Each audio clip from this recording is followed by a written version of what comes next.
Bueno, buenos días a todos. Es para mí un placer poder tener la oportunidad de estar aquí con vosotros este ratito. Sé que el tema es muy amplio, muy variado, se habla mucho de ello y bueno, pues he traído una presentación un poquito para que tengáis un poquito de conocimiento más general y más específico, porque luego cada persona o cada familiar y demás pues tiene su situación y su casuística.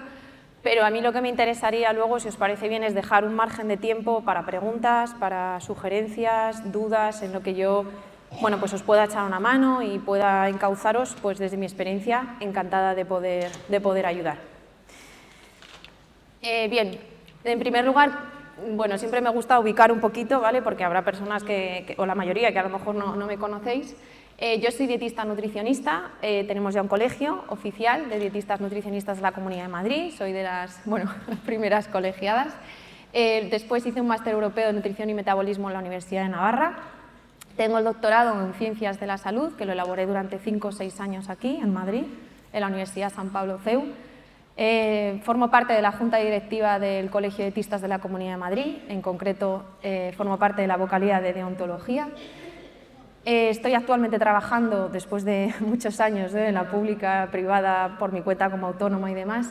He encontrado mi sitio como nutricionista en la clínica de Navarra de Madrid, que ya sabéis que es una clínica bastante jovencita, viene de Pamplona.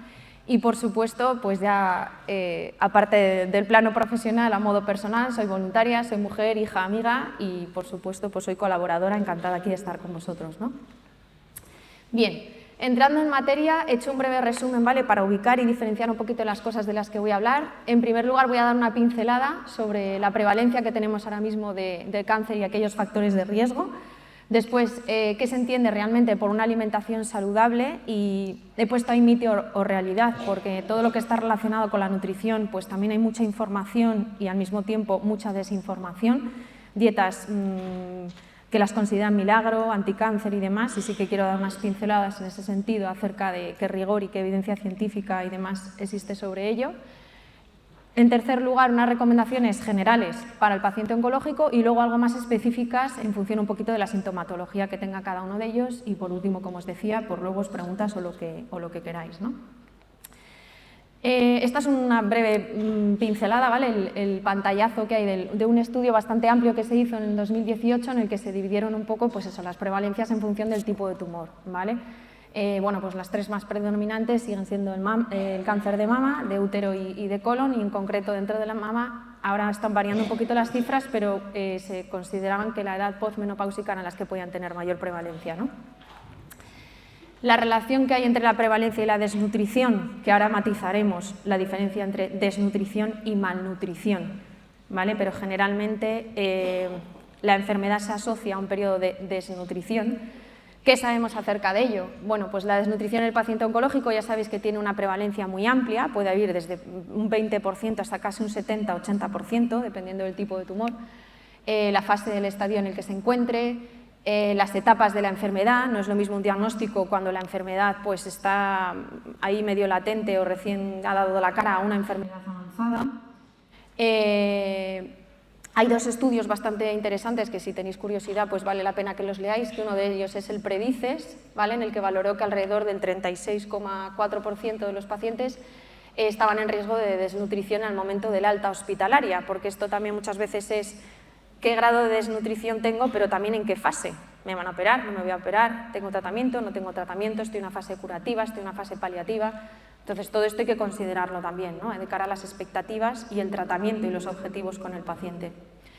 Hay otro estudio también muy interesante, que es el estudio Sedreno también, que observó que alrededor del 30% de los pacientes también tenían desnutrición, en los cuales una desnutrición era bastante severa, ¿no?, que ya es un grado de desnutrición en el que bueno, pues tenemos que tener una alarma especialmente importante porque el paciente corre un riesgo grande, ¿no? Sí que quiero distinguir 2 conceptos que se hablan mucho, que es la malnutrición y la desnutrición, ¿vale? La malnutrición puede ser o por exceso, hablaríamos de un sobrepeso, una obesidad mórbida, y por defecto, que hablaríamos de desnutrición, ¿vale? Lo digo porque parece muy sencillo, pero muchas veces se malinterpretan los términos. ¿Y qué alteraciones llevan asociadas esa malnutrición, ya sea por exceso o por defecto? pues cambios anatómicos, cambios bioquímicos, cambios metabólicos o enfermedades que están relacionadas con la nutrición. Pues, por ejemplo, una enfermedad cardiovascular, una obesidad, una hipertensión, una carencia de vitaminas, minerales, etc.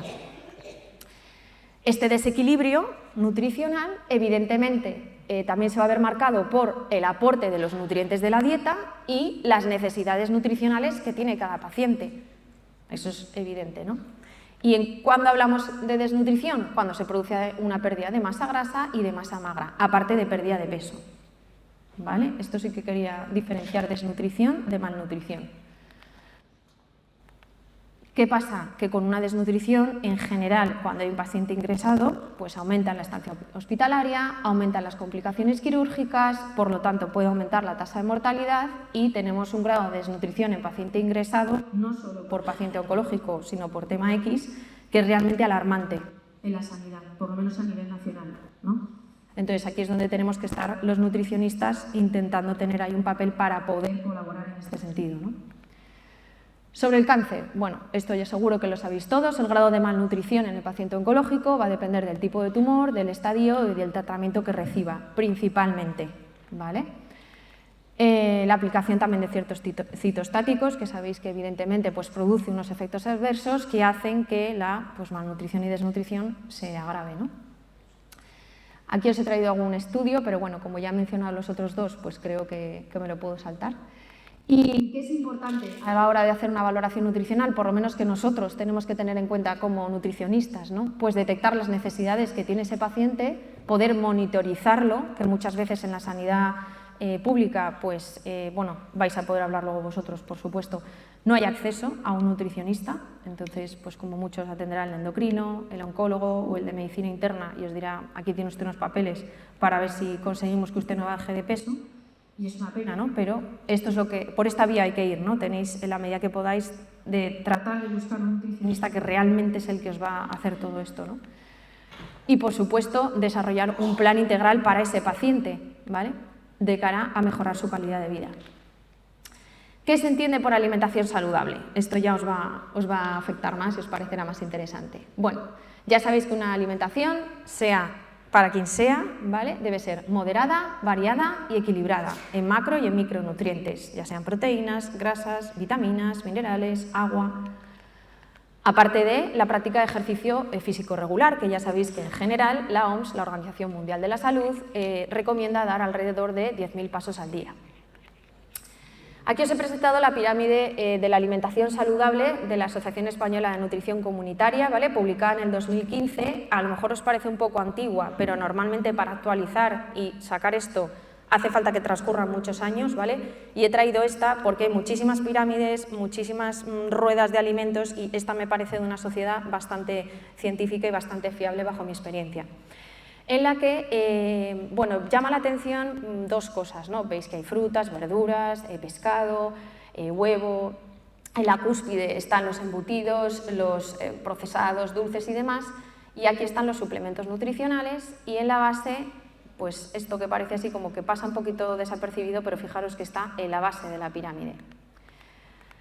¿Por qué? Pues porque cada vez hay más estudios que demuestran que por mucho que sigamos una alimentación saludable, si no practicamos ejercicio físico adaptado, evidentemente, a las circunstancias de la situación. No es lo mismo una persona de 25 años que una persona de 85. No es lo mismo una persona que está en un grado de desnutrición severo que la persona que está en normopeso, ¿vale? Siempre adecuado al paciente. Un equilibrio emocional, creo que sobra y no hace falta hablar de ello, y más después de esta pandemia. Un balance energético, lo que os he dicho, un equilibrio entre lo que yo necesito y lo que yo consumo, las técnicas culinarias y la hidratación, ¿vale? Esto que parece que no hablamos de ningún alimento, se ha convertido en la base de la pirámide nutricional, con lo cual ya nos viene a decir que cada vez estos factores tienen más que ver con la nutrición. Y en segundo lugar, el tema de la suplementación. ¿Vale? Pues todo lo que son soportes, los suplementos de nutrición oral, que son mal llamados batidos, vitaminas, minerales o lo que haga falta, ¿no?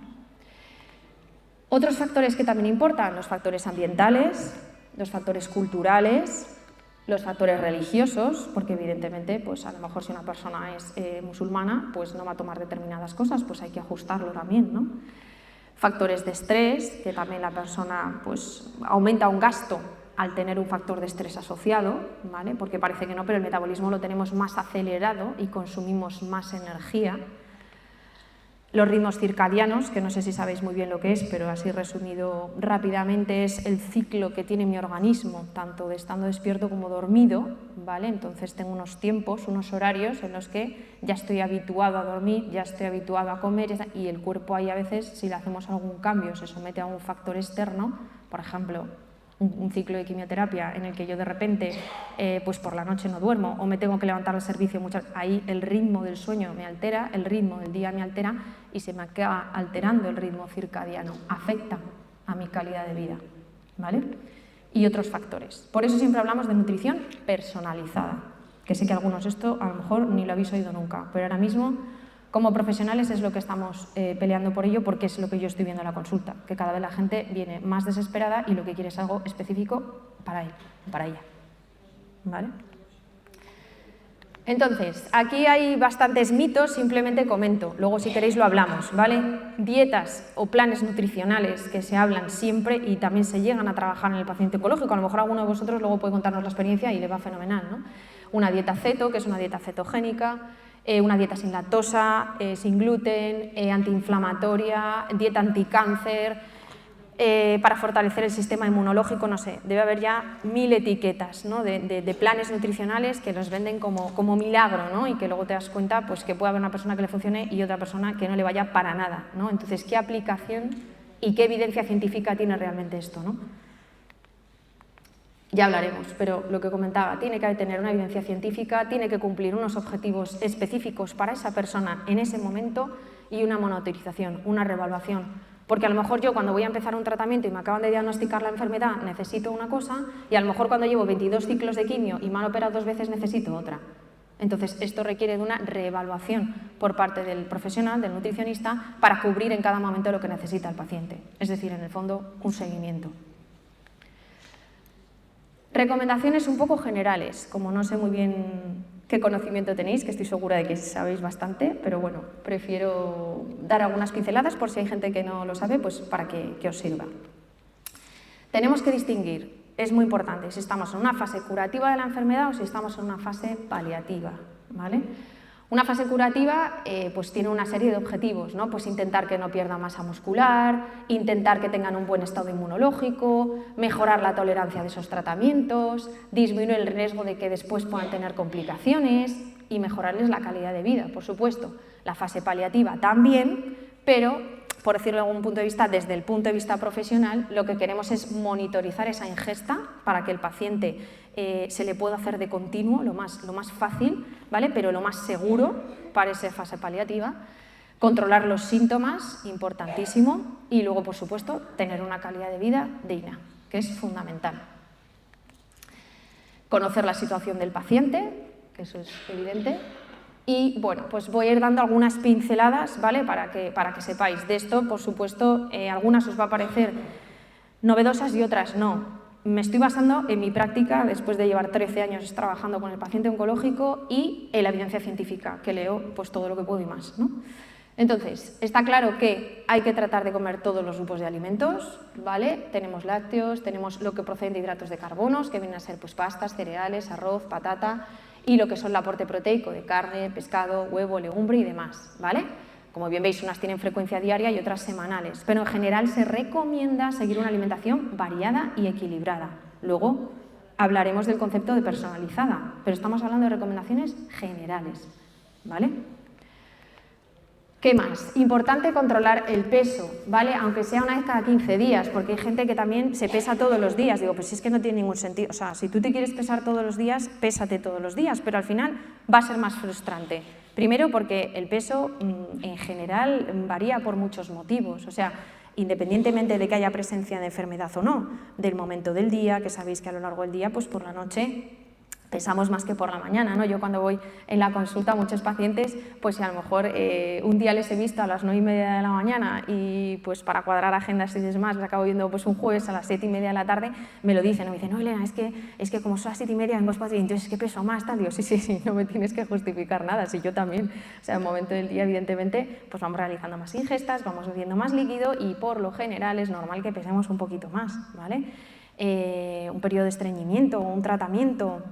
En las mujeres el periodo, o sea, muchísimos factores que afectan al peso, ¿vale? Entonces el peso tiene que ser una cosa orientativa, ¿vale? No es lo mismo el peso de la báscula de mi casa que el peso donde me pesan en el hospital, ¿vale? Entonces hay que entender también que es una medida orientativa. Lo que es importante es la composición corporal, es decir, dentro de mi peso, que se atribuye a grasa, que se atribuye a músculo, que se atribuye a agua, que se atribuye a esqueleto, ¿vale? Eso es lo importante, porque ahí es donde yo tengo que ver cómo estoy, cómo están mis compartimentos. El peso nos puede orientar, pero la composición corporal es lo realmente importante. Luego, si tenéis oportunidad, si os pesan y demás, y si no, pues en casa, tener una tanita o donde os puedan hacer el seguimiento, si os hacen la composición corporal y podéis, es muchísimo mejor, mucho más interesante, ¿vale? Y tampoco hace falta pesarse todos los días, con que te peses cada 10 días, cada semana, cada 15 días, pues es suficiente un poquito para que tengáis un poquito ahí la referencia. No consumir suplementos a menos que lo indique su médico, nutricionista y demás. ¿Por qué? Porque hay gente que viene a la consulta y toma 17 cosas y dices, pero vamos a ver, no me estoy tomando calcio, magnesio, vitamina D, vitamina C, porque es que ahora con la pandemia, claro, para las defensas, tal, luego me tomo propóleo, porque como ahora vienen los catarros, pues me lo tomo con un poquito de miel, que me entona mucho y tal. Pues a lo mejor te viene fenomenal, pero a lo mejor en vez de 17 tienes que tomar 3. O a lo mejor ha salido ahora uno en el premercado que tiene todo lo que te estás tomando tú por separado, ¿no? Entonces, está muy bien, pero tenemos que ver, porque a veces nos ingestamos de este tipo de suplementos nutricionales. Entonces, pues que hagan una analítica, que vean a ver de qué marca se puede recomendar porque tenga mayor concentración de esa vitamina o de ese mineral que a ti te interese, probióticos sí, probióticos no, pues depende, y depende para qué y en qué momento, ¿vale? Entonces, que el tomar un poquito porque sí, yo no os lo recomiendo, ¿vale? Que está muy bien, pero que se lo digáis al médico y si tenéis oportunidad nutricionista, genial, y que veáis a ver cuánto y en qué momento, ¿vale? Porque a veces como que tomamos demasiado y a lo mejor no nos hace falta, o con uno ya nos vale, ¿no? Luego, eso, la pauta, si el médico lo prescribe, pues eso, intentar tomarlo fuera de las comidas. Aquí me estoy refiriendo a los famosos batidos, que a mí no me gusta nada llamarlo así, porque son suplementos de nutrición oral que a veces se ponen, en el paciente oncológico es bastante frecuente, para tratar de complementar un poquito a la ingesta oral, ¿vale? A lo que yo como por boca. Pues porque voy a estar con el tratamiento y estoy más flojo, porque de repente he bajado, porque he perdido masa muscular, por lo que sea, ¿vale? Entonces esos suplementos siempre es mejor tomarlo en la medida de lo posible fuera de las comidas para que no me quite a mí de hacer las comidas principales, que suelen ser desayuno, comida y cena, por lo general, ¿vale? Y luego eso, tomarlo, intentar dar pequeños paseos, ¿vale? Aunque no nos apetezca o aunque a veces estemos flojos, aunque sea por el pasillo de casa, ¿vale? Pero intentar en la medida posible para no perder para no atrofiarnos a nivel muscular, hagamos lo que podamos hacer, pero intentar en la medida posible estirarnos un poquito, ¿vale? De vez en cuando es importante. Más cosas. Repartir las comidas, que eso es muy importante, ¿vale? Hay gente que hasta hace 8 tomas en el día. Mucha gente me dice, ay Elena, es que yo no puedo comer tantas veces al día. Bueno, pero ¿cuánto comes? Porque a lo mejor hay gente que si se sacia pronto no tiene por qué ponerse hasta arriba en la comida, porque no puede, porque literalmente no tiene gana, porque no le entra más, porque llega un punto en el que ya le produce rechazo. Bueno, pues no te preocupes, vamos a separar la comida en 2 tomas, vamos a separar la cena en 2 tomas y vamos a separar el desayuno en 2 tomas. Ya tenemos 6. Y fragmentarlo y ver qué apetece más en cada momento, a qué temperatura, en qué formato. Hay que dar facilidades. Al final os tenemos que dar facilidades. Entonces esto hay que tenerlo en cuenta. O una persona de repente trabaja y está desde las 9 de la mañana a las 9 de la noche fuera de su casa. Pues a lo mejor no puede comer específicamente. Bueno, pues hay que dar soluciones, ¿no? Entonces eso es lo que desde nuestro punto de vista tenemos ahí que echaros una mano. Y ya está. Yo creo que con eso como general es importante. Algo más específico, ¿vale? Porque ya sabéis que en función de la sintomatología, cuando vamos a empezar un tratamiento o cuando nos van a someter a una cirugía, vamos, yo lo he vivido con mi madre, de operarla y a 2 días usted se va a casa, tolera un poquito, ¿no? El consomé, la infusión, le hemos dado un yogur, bueno, más o menos, no sé si ha hecho de vientre, si no, Yo creo que usted se va a ir a casa, que es donde quiere estar, pasa usted ahí el fin de semana y vas y dices, ¿y ahora yo qué como? Esto me va a sentar bien, me va a sentar mal, lo que me han hecho por dentro, voy a ir de vientre, me va a producir náuseas, esto lo estoy haciendo bien, estamos un poco ahí perdidos, ¿vale? Entonces hay que tener en cuenta todo esto, sobre todo la sintomatología, porque muchas veces tenemos que entender que hay síntomas que van a ser normales, pero claro, si no nos lo dicen, nos asustamos, ¿no? Dios mío, he vomitado, algo pasa. Bueno, pues a lo mejor es que simplemente pues 2 o 3 días vas a estar inapetente. Ya te lo explican y te puede pasar, estás fastidiado, pero ya entiendes lo que es normal, ¿no? Entonces esto pues muchas veces no se explica, ¿no? Entonces, yo voy a dar distintas pinceladas, ¿vale? Muy por encima, como repito, no sé muy bien qué conocimientos tenéis o no, pero por lo menos para que si os puede ayudar, pues aprendáis alguna cosita en relación a los principales efectos que se producen pues, de tratamientos, cirugías, la propia enfermedad y demás, ¿vale? La pérdida de peso, la pérdida de apetito, ¿vale? Al final, bajada de grasa, bajada de músculo, bajada de peso asociada a un proceso anorexigénico, ¿vale? Que es pues, la extrema delgadez, ¿vale? ¿Qué es importante? Que la persona coma en un ambiente agradable, relajada, acompañada, pues eso, que no sea un sitio cerrado donde están condensados los olores, donde paso calor, pues que sea un ambiente relajado, distendido, porque más probabilidades hay de que le apetezca comer, ¿vale? Hay gente que también le viene bien hacer algo de ejercicio antes de la comida. No digo que se pegue una hora en el gimnasio, pero por ejemplo, dar un pequeño paseíto, pues parece que no, pero entre que te da el aire y oye, te abre un poco el apetito y demás, pues mira, luego de repente te sientas y dices, oye, pues me ha venido esto fenomenal, porque me he despejado y fíjate, pues ahora sí que me apetece comer lo que sea, ¿no? Pues a veces también viene muy bien antes de comer y cenar darse un paseíto, ¿no? Lo que os he dicho, fragmentar las comidas, ¿vale? Si precisamente tenemos una persona que le cuesta cubrir requerimientos, pues hacer más comidas al día, pero en volúmenes que esa persona pueda tolerar. Que también es bueno e interesante aprovecharse de los alimentos que le gusten. Yo qué sé, pues preguntarle, ¿no? Pues ay, es que no tengo ganas de... Vale, pero ¿a ti qué te gusta? ¿Qué es lo que te apetecería? Dentro de que no te apetezca nada, pues mira, me comería un pincho de tortilla. Bueno, pues vamos a ver si lo... Pues mira, a lo mejor haciéndolo así o cuidando el aceite, oye, pues fenomenal, o puedes acompañarte... Intentar aprovechar también de las cosas que le gustan, porque más probabilidades habrá de que se los coma, ¿vale? Si tenemos a algún familiar así que está un poquito inapetente y demás, si lo puede tomar, pues vamos a tratar de que coma las cosas que le gustan, ¿no? Porque será también más agradable para él. Y luego a las horas a las que tenga más hambre. Esto parece una tontería, pero hay gente que desayuna, hay gente que no, hay gente que come a las 2, hay gente que come a las 4, hay gente que cena a las 8, hay gente que cena a las 10:30, dentro de que sea recomendable o no. Entonces también intentar respetar las horas, porque si le estamos alterando, no tienes que comer a la 1:30, a las 4, a las 7 y la persona come a las 3, cena a las 9, pues ya es que ya el plan ya simplemente ya le sugestiona, ¿no? Dice, para que esto no va conmigo, ¿no? Pues intentar también aprovechar esas horas o esos horarios o esos timings que tiene la persona para adecuar la ingesta, el momento de la comida, ¿no? ¿Qué más cosas? Bueno, variar el tipo de alimentación y también la forma de cocinado, pues vais a ver que a lo mejor una persona que se acaba de operar pues le apetece más o un tratamiento algo suavecito, pues se puede poner algo al horno, algo a vapor, cocido, con un poquito de aceite, manejando las especias, porque claro, si le pones ahí un filete empanado con patatas fritas, pues probablemente no le siente muy bien. ¿Vale? Entonces también aprovecharse de todas las técnicas que tenemos aquí en la gastronomía española, que es maravillosa, y también intentar ahí, hay muchísimos blogs de recetas, bueno, el de la Thermomix, el de no sé qué, o sea, quiero decir que es que somos paso muy apañados los españoles y tenemos muchísima variedad de alimentos y de preparaciones culinarias, ¿no? Entonces también aprovechar, ¿no? De innovar. A lo mejor yo tuve una paciente que no había forma de que comiera lo que era la parte de proteína, la carne, el pescado, el huevo y demás. Entonces, al final, la forma que tuvimos para que lo tomara, porque yo le decía, mira, es que es importante que comas proteína porque tienes que tener buena masa muscular, tienes que estar fuerte y demás, ¿no?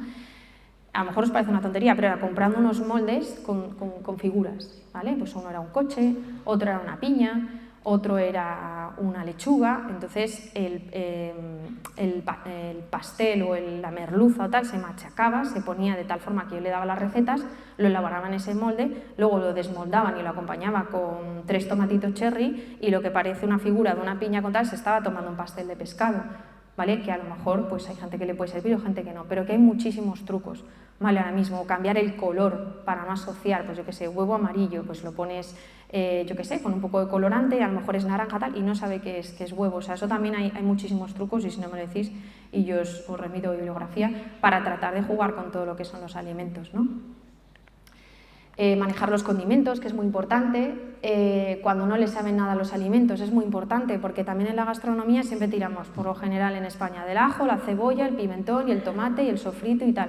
Bueno, pues hay muchísimas especias. O sea, el orégano, el perejil, el comino, hay muchísimas cosas que dan olor, que dan saborcito, que dan color. Entonces también a lo mejor podemos manejar esas especias, ¿no?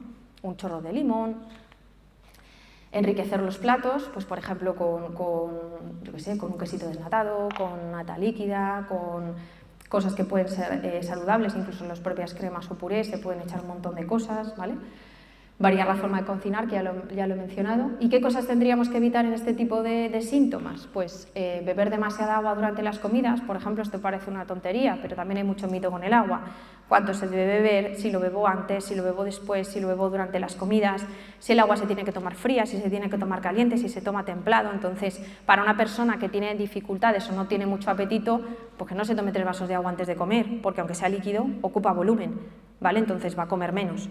Entonces, bueno, pues que sea lo justo para que se hidrate, por supuesto, a lo largo del día, pero no justo antes de comer la mayor ingesta hídrica que le va a quitar de comer otros alimentos. Es importante tratar de evitar que no se salten ninguna comida, porque parece que no, pero ya luego les va a apetecer menos la siguiente, aunque sea un poquinino, ¿vale? Hay que intentar respetar esa toma.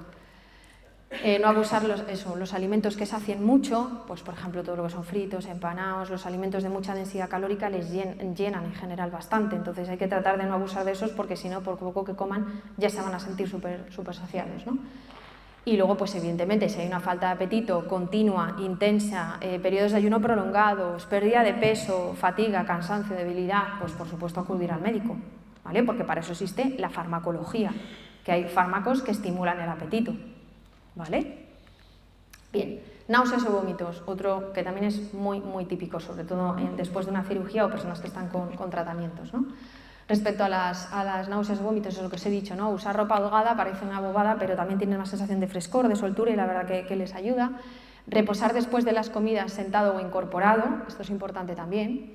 Hacer comidas pequeñas, masticar bien y comer despacio, beber fuera de las comidas.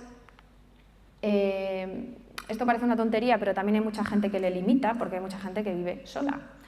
Entonces, el cocinar, ya los olores, los sabores, el tiempo, tal, ya sí, yo pico un poco de tal, ¿verdad? Pero luego cuando me voy a sentar, ya no tengo ganas de comer. Bueno, pues hay que hacer en la medida posible, si la gente está acompañada o se le puede echar una mano, que no sean ellos los que cocinen. Hacer comidas abundantes para que les cubran los requerimientos. Esto estoy al contrario, ¿eh? No comer alimentos grasos, fritos y demás porque los van a digerir peor. No tomar alimentos ni muy calientes ni muy fríos. Cuando una persona está así un poquito revuelta, ni una manzanilla ni mentapoleo hirviendo, ni un trago de agua, ¿vale? Las temperaturas extremas suelen caer muy mal al estómago. Entonces, mejor las temperaturas templadas, aunque sea un plato de cuchara, ¿vale? Pero lo va a tolerar muchísimo mejor que si se lo ponemos muy caliente, ¿vale? Y beber durante las comidas, lo que os he dicho. Si el paciente, bueno, pues tiene un momento en el que es normal que experimente vómitos, ¿vale? Pues, por ejemplo, después de un tratamiento con quimioterapia, si le sucede, que es normal que vomite, igual si tiene un cuadro diarreico de muchas deposiciones seguidas, hay que esperar a que se le pase, ¿vale? Es mejor no comer ni beber nada durante las 2 horas para que termine de expulsar, porque si no, es que le voy a dar este fármaco, o que se tome Fortaseg. Bueno, a veces también es mejor que expulse, que se quede tranquilo, que se estabilice y luego ya empezamos a ver si con farmacología, con nutrición, hidratación o lo que sea, pero tampoco abusar mucho de, no, este fármaco, porque claro, los fármacos también producen efectos que a lo mejor en otras cosas no nos interesan, ¿vale?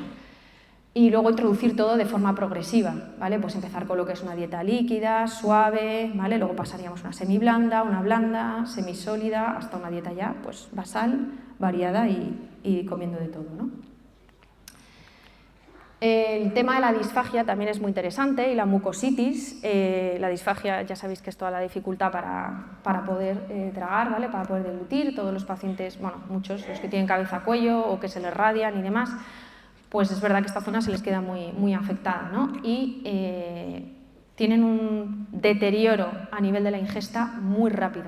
Por ejemplo, yo he tenido personas que han empezado con la radio, he dicho, bueno, pues no, si como de todo, muy bien, tal, no sé qué. Bueno, pues te voy a dar unas recomendaciones y verles en 2 semanas y no poder tolerar casi ni líquido y estar desesperados porque es que no les pasa ni el propio puré, ¿no? Entonces pierden mucho peso y evidentemente la persona está muy cansada y muy fatigada porque no tolera ni un zumo. Entonces les afecta muchísimo toda la capacidad de devolución. ¿Vale? Entonces, ¿qué podemos hacer o cómo podemos adaptar la alimentación a ese tipo de pacientes? Aparte también de la mucositis, que también limita muchísimo. Hacer comidas pequeñas, ¿vale? Porque por mucho que sea o en líquido o en sólido, tienen una capacidad de tragar, siendo realistas, y también cansa y tienen mucho tiempo el alimento, ya sea sólido o líquido en la zona, y se les llena de moco y se les hace una pasta, entonces pequeñas cantidades, sea de la forma que sea. Alimentos a temperaturas ambiente, también muy importante en esa zona, masticar bien y comer despacito, beber agua también para que a ellos se les limpie un poquito la zona. Y luego masticar chicle o caramelos parece una bobada, salvo que a una persona pues, esté contraindicado, le produzca muchos gases o lo que sea. ¿Por qué? Porque con un caramelo y con un chicle segregamos saliva, ¿vale? Entonces muchas veces, depende del paciente, como os he dicho al principio, todo esto depende de cada paciente, ayuda a que lo que haya en la boca pues también esté más hidratado, por decirlo así, ¿vale? Entonces la presencia de saliva en general suele ayudar. ¿Cómo? Pues o bebiendo sorbitos de agua o teniendo un caramelo o algo en la boca para segregar esa saliva, para estimular a las papilas. ¿Vale?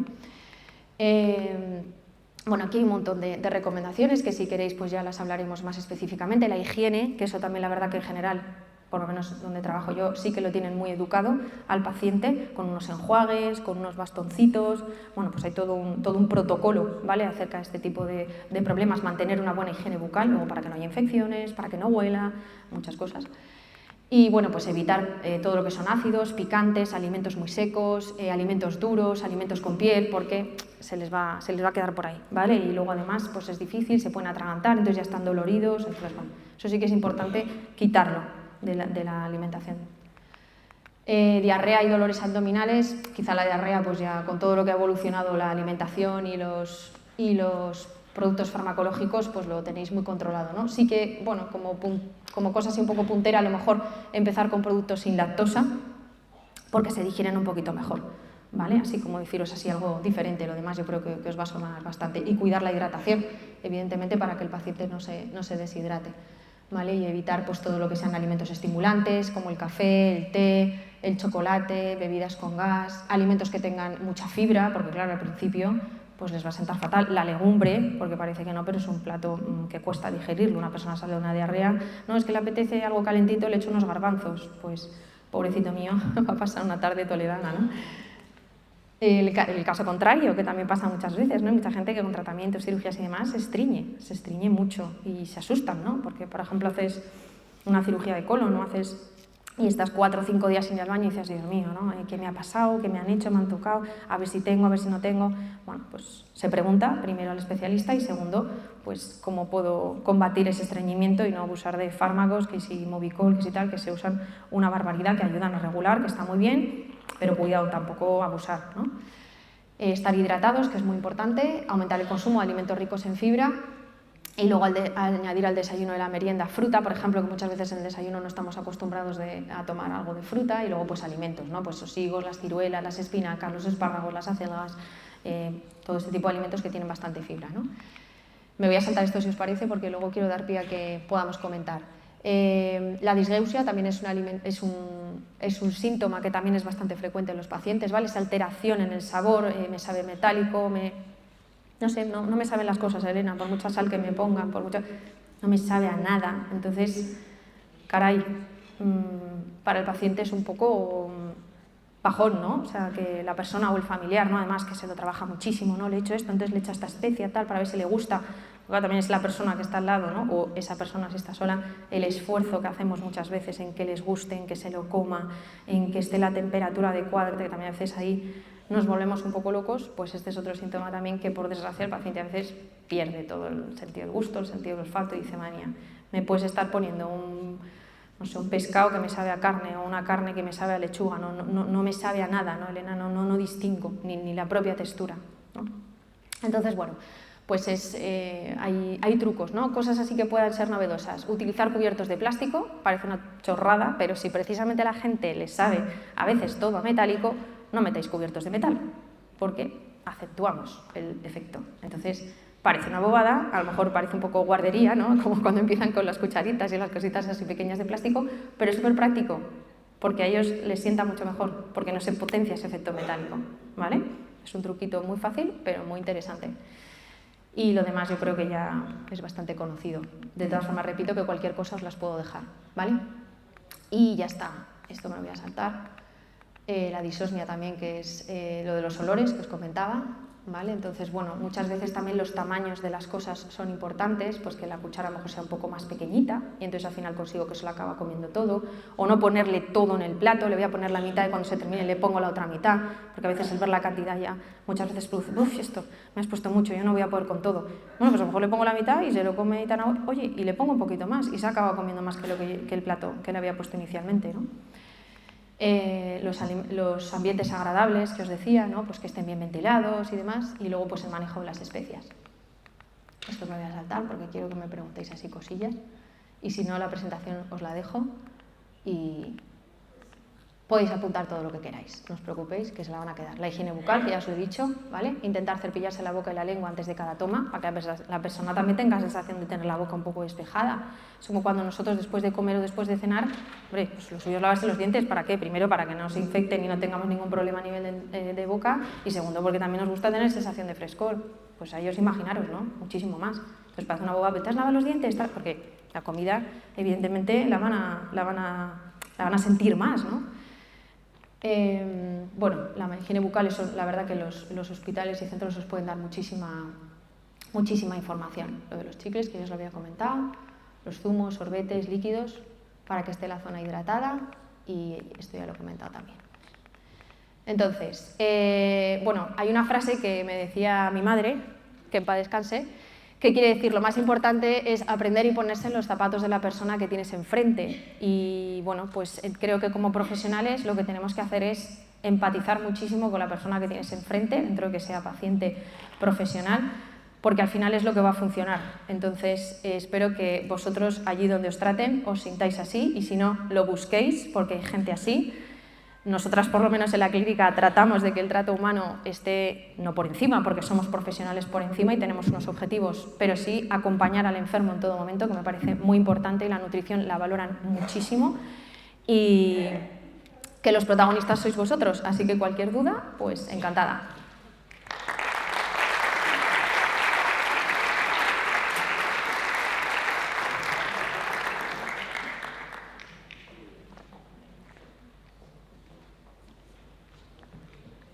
¿Hay alguna pregunta?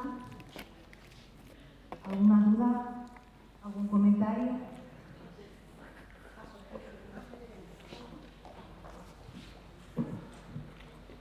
Buenos días.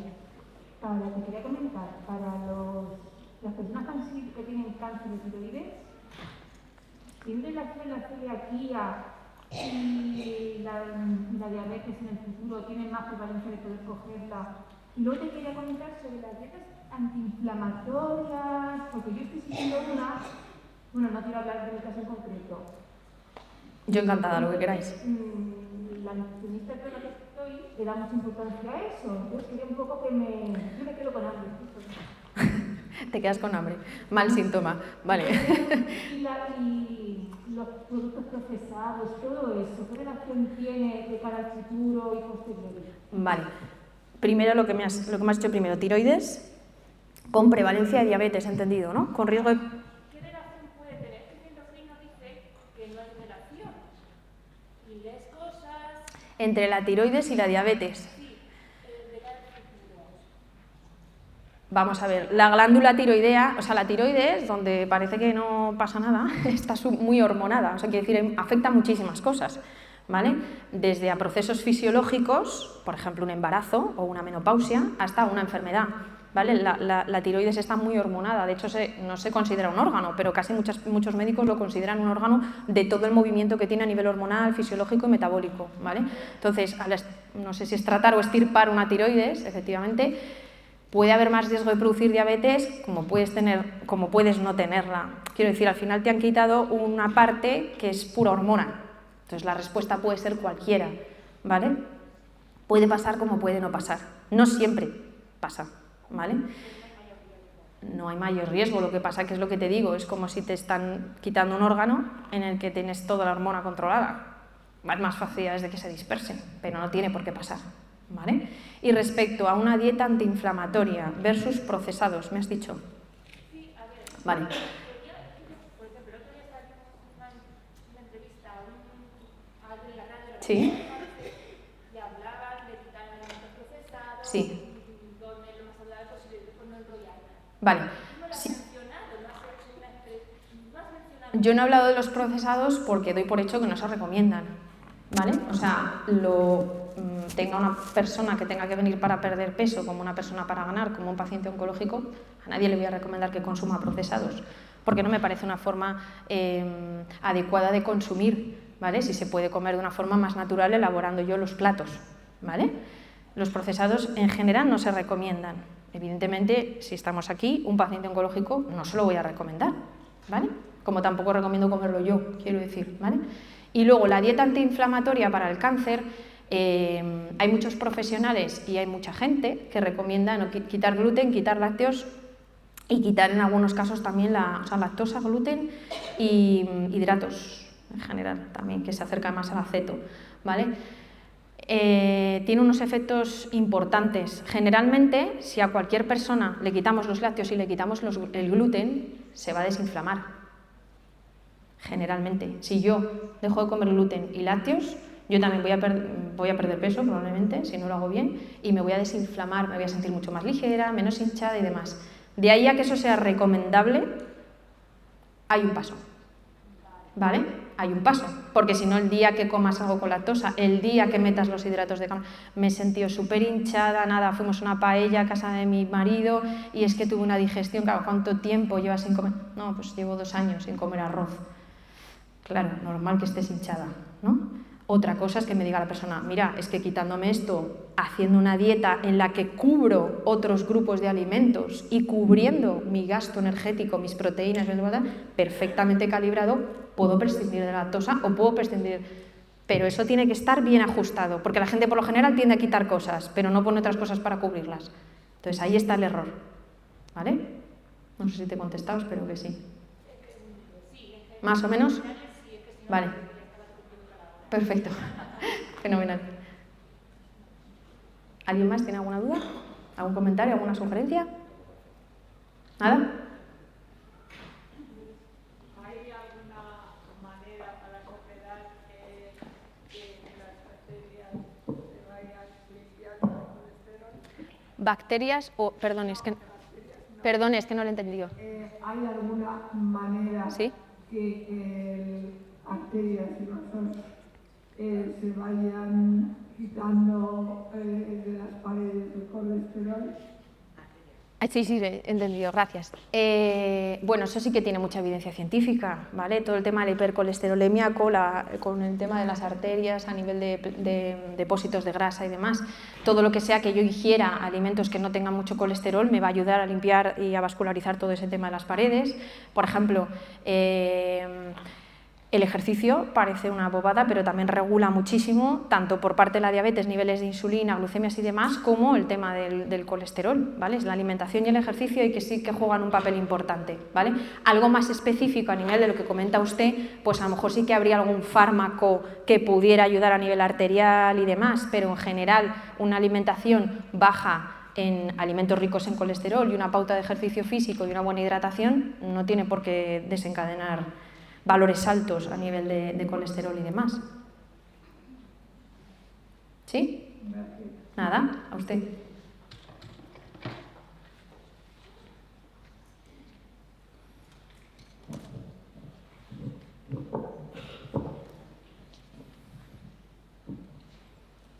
¿Alguna otra pregunta? Buenos días.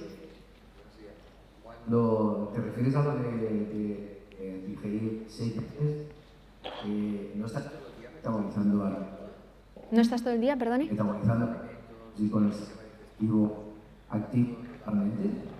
¿Qué explicación tiene eso? ¿Cómo... Bueno, eso simplemente se hace para aquellas personas que no toleren grandes volúmenes, que no podamos llegar a que realicen una comida o un desayuno o una cena completa.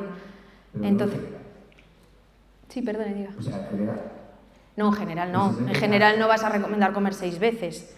Me refiero a una persona que le está suponiendo una dificultad llegar a comerse un plato, ¿vale? Donde esté su proteína, es mejor a veces fragmentarlo y decir, bueno, pues a lo mejor vas a tomar el primero y a la hora y media el segundo, para asegurar esa ingesta, comer varias veces al día en pequeños volúmenes, porque si no, lo que os comentaba, hay gente que tú le pones un primero y un segundo y literalmente no puede, porque no tiene capacidad para comer tanto y al contrario, se angustian, o sea, al final acaban comiendo menos.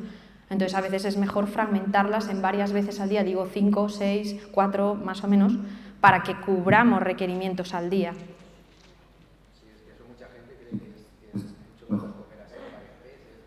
Depende de cada persona. Yo tengo pacientes que comen 3 veces y pacientes que comen 6. A mí lo que me importa es que al día, tantas calorías, tanto de proteínas, tanto de vitaminas, tanto de minerales, pero hay que acoplarse un poco a la persona que tienes enfrente. Nada, usted. Los purés son muy socorridos. La forma de...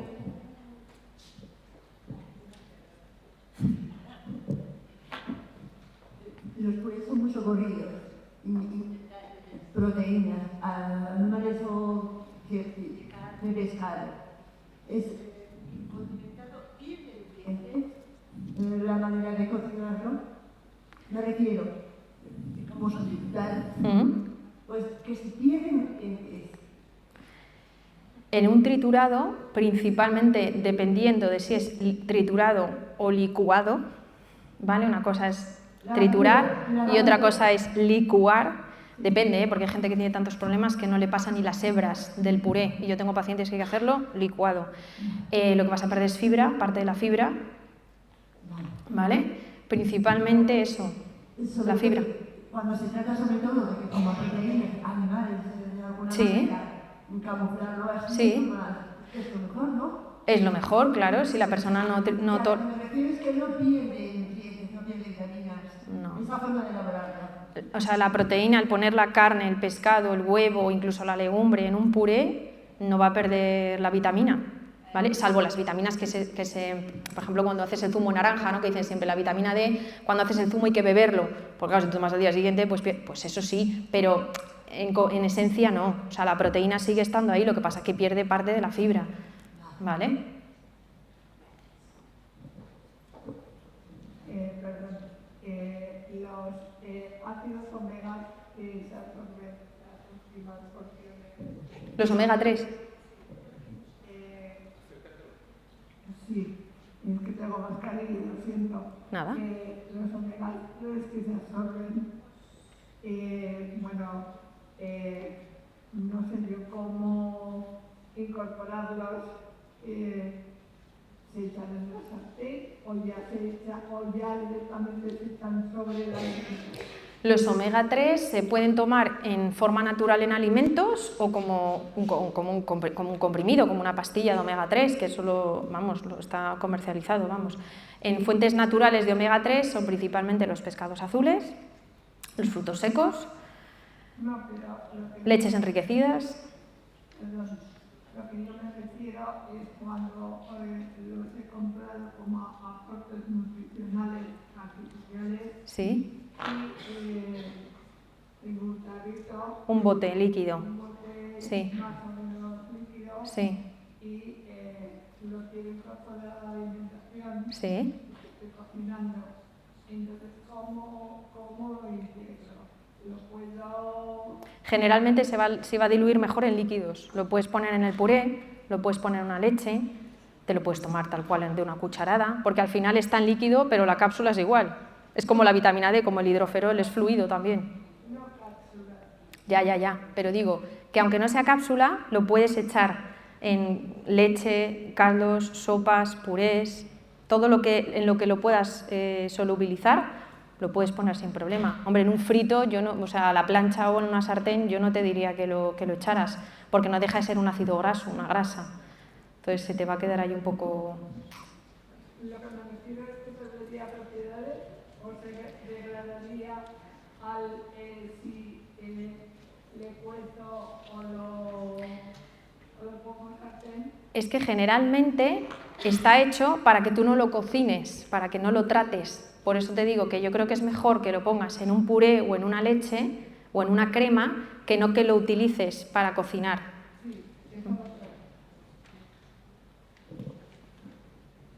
El desayunar, que si hay que tomar un descanso o se puede tomar constantemente y no perjudica para el desayuno, kefir de leche. ¿El kefir? Sí. No, en principio no perjudica. Aunque se esté tomando constantemente, no hay que hacer descansos. No, es como el que desayuna un vaso de copos de avena con un kiwi, arándanos y leche. Pues si es un desayuno que a él le cubre, no hay problema.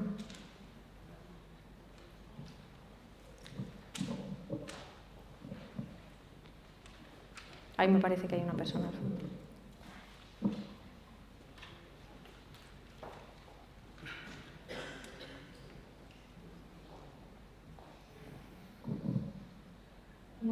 Bueno, siento una pregunta un poco distinta, claro, porque damos un poco por hecho el tema de las proteínas, pero por ejemplo, ¿cómo un paciente oncológico que sea vegetariano o vegano puede asumir este procedimiento?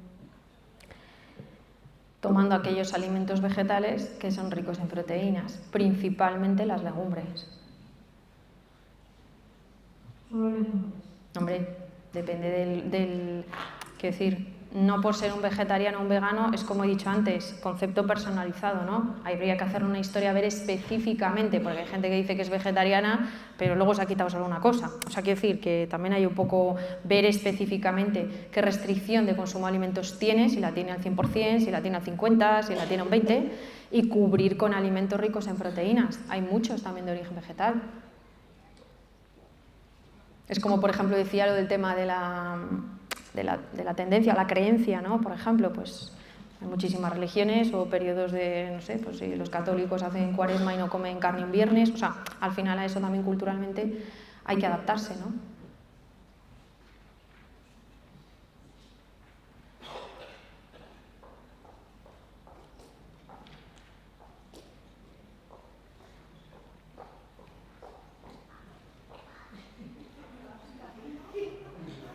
Está haciendo pasos para mantenerse activa.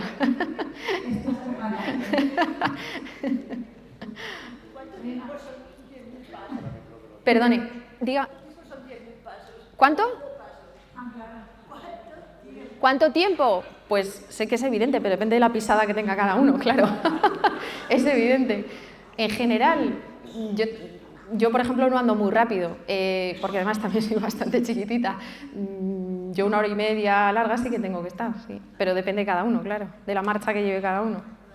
Yo cuando paseo también aprovecho para ir tranquila. Primero agradecerte que compartas con nosotros tu conocimiento y muchas gracias. Preguntarte un poco, porque sí que es verdad que intentamos descentralizar el tema de la atención al peso, pero ¿qué información se le puede dar a los pacientes sobre composición? Porque sí, hablamos de mejorar la composición, pero creo que tienen bastante información, ¿no? Bueno, al final necesitan soluciones los pacientes, ¿no? Entonces, las dos principales que se me ocurren es, al mismo tiempo que te compras una báscula en tu casa, ahora te puedes comprar cualquier báscula tipo Tanita, que tiene medidor de grasa corporal, medidor de agua y medidor de... que te va a costar lo mismo casi que la normal. Y si no, yo sé que a lo mejor esto suena un poco tal, pero preguntar en el hospital, en la clínica, en donde os lleven, decir, mire, sé que el peso me orienta, pero ¿habría alguna posibilidad, hay algún sitio donde, hay algún nutricionista o alguien donde me pudiera, por favor, hacer la composición para ver cómo estoy? Porque sé que es importante el peso, pero me han comentado que más importante es ver cómo estoy de grasa, que no pierda masa muscular, que esté bien hidratado. En un hospital en general no hay para composición corporal, pero sí que es verdad que se empiezan a tener tanitas, básculas, en algunos departamentos en hospitales que ya tienen para hacerlo. Entonces, a lo mejor, por no haberlo preguntado, pues no nos lo hacen. Pues vamos a tratar de preguntarlo, ¿no?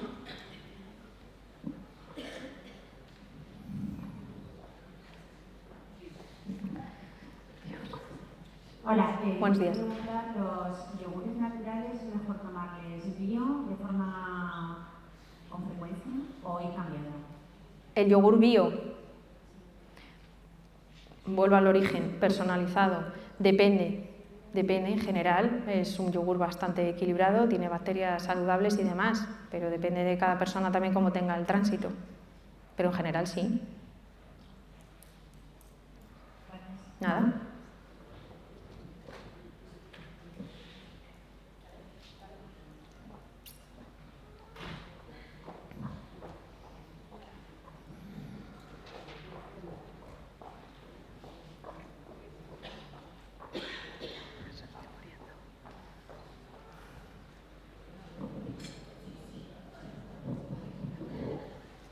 Hola. He oído decir que la azúcar aumenta las células cancerígenas. ¿Qué hay detrás de eso? Buena pregunta. El azúcar aumenta alimenta todas las células, ¿vale? El azúcar, la grasa del aguacate, la proteína de un filete de pollo a la plancha, todo sirve para alimentarnos, para nutrirnos. Las células de un tumor y las células que tengo en el cerebro, ¿vale? Entonces, vuelvo un poquito a lo del tema del procesado. No vas a recomendar consumir azúcar a nadie. También digo, azúcar. El azúcar, que es lo que se entiende por el azúcar blanca, el azúcar de mesa, ¿vale? Un hidrato de carbono, una fruta, tiene otro tipo de azúcares. Y no por eso voy a dejar de comer azúcar en la fruta, porque la fruta está demostrado que tiene agua, vitaminas, minerales y es saludable, ¿vale? Por eso cuando hablamos del azúcar, yo siempre digo, ¿pero a qué azúcar te refieres? ¿Te refieres al azúcar? No, no lo digo en usted. Digo, azúcar de mesa, azúcar que tiene la fruta, azúcar que tiene un bollo que me he comprado en el bar de enfrente. O sea, tenemos que matizar, ¿vale? El consumo de azúcar en general, la sacarosa, que es el azúcar blanco de mesa, evidentemente no se lo vas a recomendar a nadie, ¿vale? Pero hay otro tipo de azúcares, por ejemplo, el azúcar de la leche, la lactosa, ¿vale? Hay compuestos de azúcares que están en esas estructuras bioquímicas que componen los alimentos que no son insanas, ¿vale? Entonces parece que como no se debe consumir azúcar blanco, se relaciona con el cáncer, que encima es una enfermedad, entonces ya es como la alarma, ¿no? Pero a un niño de 10 años tampoco le vas a recomendar que tome todos los días chuches. ¿Por qué? Porque tiene azúcar, ¿vale? Entonces las células no se alimentan solo de eso, las células se alimentan de todo lo que tú le des, ¿vale?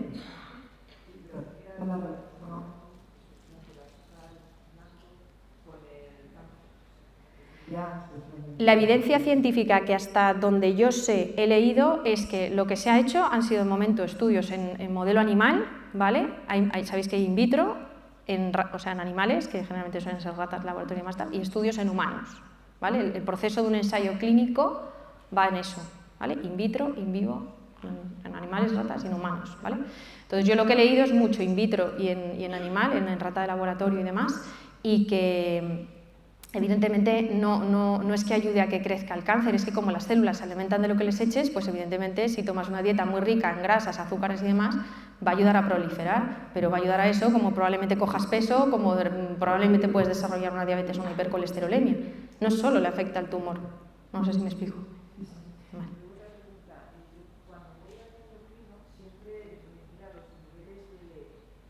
Cosa, porque tengo diabetes. Sí. Entonces quería saber qué relación, qué sentido es tanta importancia la diabetes con el cáncer. La diabetes con el cáncer, con la presencia de cáncer o con el tratamiento, porque hay muchas personas que luego se les sube la glucosa con las quimioterapias, por ejemplo.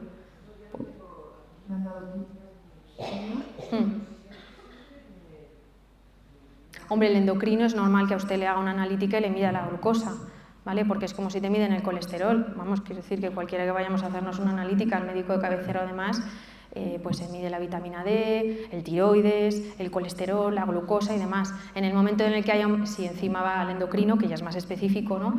En el momento en el que haya una glucosa alterada, se suele hacer la hemoglobina glicosilada, que es la prueba que coteja si realmente esa subida de azúcar ha sido por la ingesta del día anterior o puede existir un riesgo de prediabetes o diabetes, y con esa hemoglobina, si ya es elevada y la glucosa también, pues dirá, oye, cuida la alimentación, intenta hacer ejercicio y demás para no desencadenar una diabetes, ¿no? Vuelvo a repetir, independientemente de que haya presencia de enfermedad de cáncer o no, ¿vale?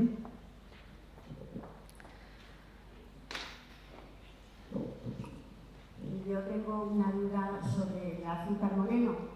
Que hablamos del azúcar blanco, sí. El azúcar moreno yo compro azúcar moreno, pero me han dicho que es igual de malo que el azúcar blanco y que no es azúcar moreno, que es azúcar teñido.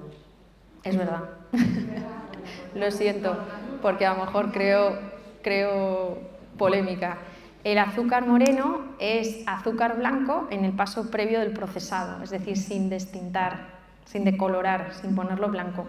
Si coges un vasito de agua y echas una cucharada de azúcar moreno, si tú lo mueves, te vas a dar cuenta que el teñido se va a disolver en el agua y abajo se te va a quedar azúcar blanco, ¿vale?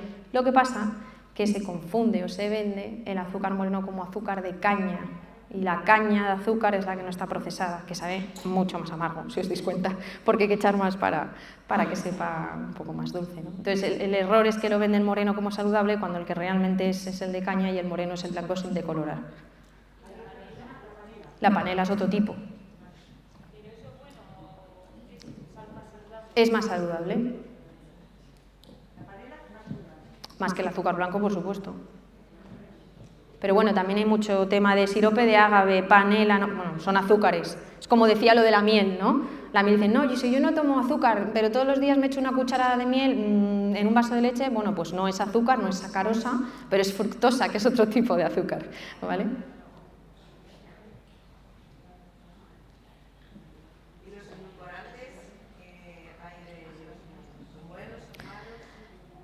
Vuelvo a lo que decía Origen, personalizado, ¿vale? Edulcorante puede dar sabor, ¿vale? Que para las personas que suelen consumir altas cantidades en azúcar, la verdad es que, bueno, es una alternativa, ¿vale? Para que no pierdan ese gusto, porque además un edulcorante te echas un poco y sabe muchísimo, ¿vale? Y los estudios que decían que si producen cáncer, que si no sé qué, o sea, no sé, te tienes que tomar 2 kilos de edulcorante al día para que realmente te produzca, ¿vale? Como todo. Yo también he tenido un paciente que era literalmente adicto al edulcorante. Entonces, bueno, eso también hay que gestionarlo, ¿vale? Pero en principio, en general, una pastillita para endulzar no es mejor que tomar azúcar. Pero es que es un variante en realidad.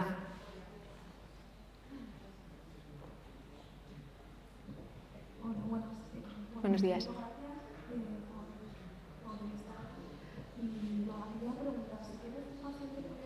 Perdón, ¿te puedes acercar un poquito más el micro? Gracias.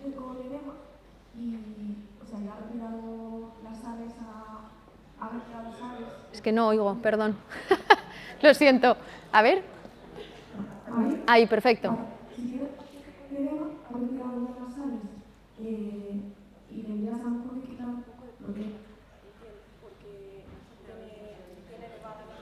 Ahora lo reproduzco. Vale, una persona que acaba de que tenía un edema, que ya no tiene. Tiene edema. Le han recomendado quitar las sales. Habría que quitar proteína. Vale. Vale.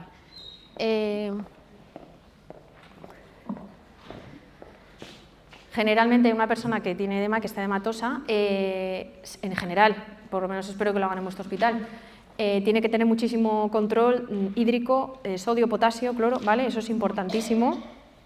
Que le hagan un control más allá de la ingesta dietética, que por supuesto es interesante, pero sobre todo lo que tiene que tener es un control hídrico, un control analítico, ¿vale? Y esas vitaminas y minerales que le afectan, ¿vale? Porque a veces se utiliza farmacología, ¿vale? Para que esté menos edematoso. Entonces, el tema de la proteína no está relacionada con la presencia de edema, ¿vale?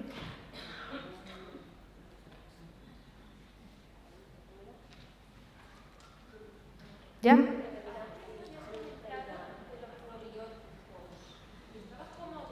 No, no estaba dudosa.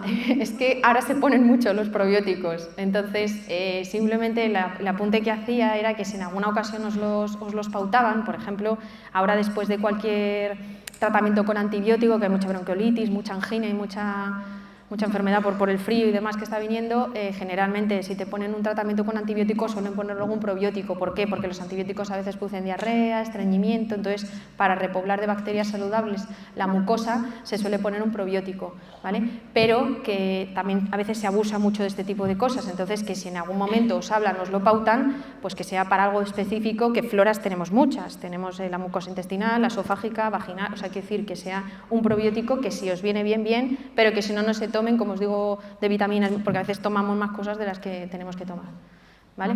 No quiero atrasar a los demás. Encantada de conoceros, ha sido un placer y espero que os haya ayudado.